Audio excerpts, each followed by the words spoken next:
Pig Row. A couple of weeks ago we started looking at hydroponics and how to grow tomatoes in an autopot system.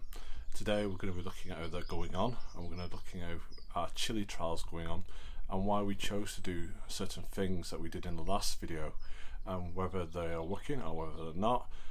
Remember, this is our first year using hydroponics. It's a bit of a trial for us, so we're seeing what works, what doesn't work, and we're having a bit of an experiment because, you know, that's what we do. We like to have a bit of fun with the stuff we do.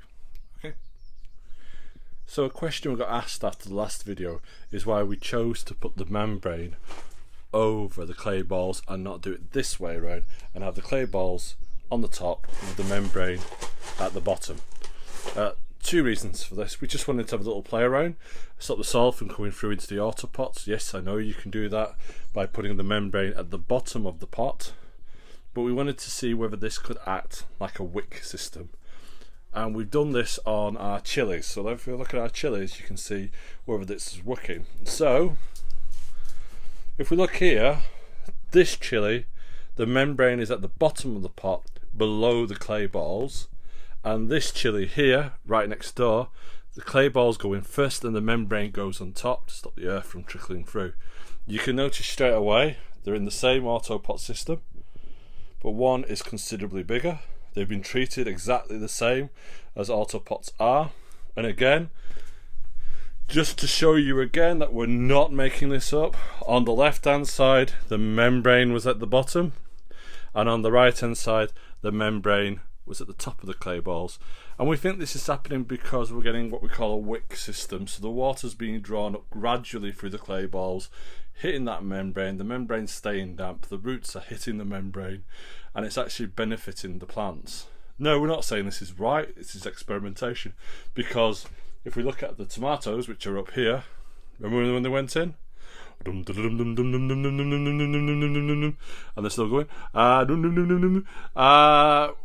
They were all treated the same, where the clay balls went in the bottom and the membrane at the top.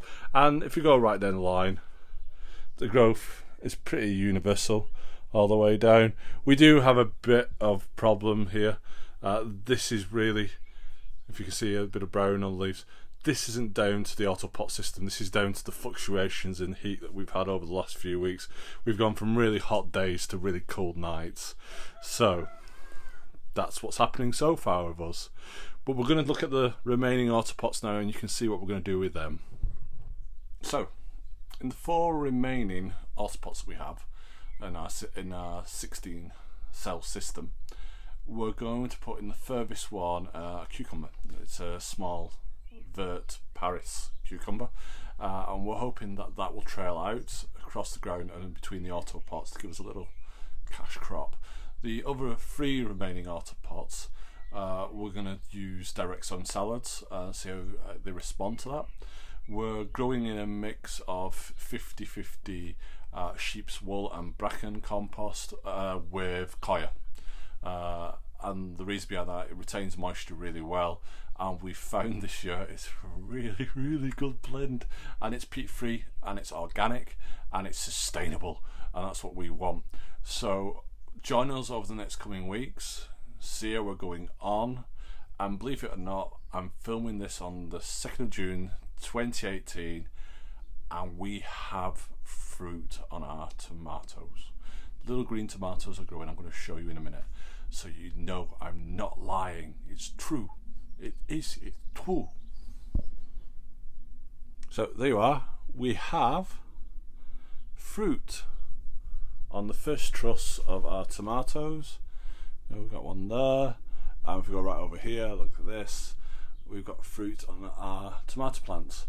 We have never ever had that this early in the year, and it just shows you that this is a plus for autopots. We're getting constant watering throughout the year, we're getting constant watering throughout the season.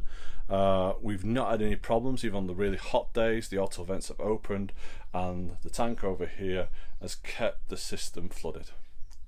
So until next time, when we look at how the chilies are doing, we'll look at how the tomatoes are doing, and we'll look at how the new plantings will be doing.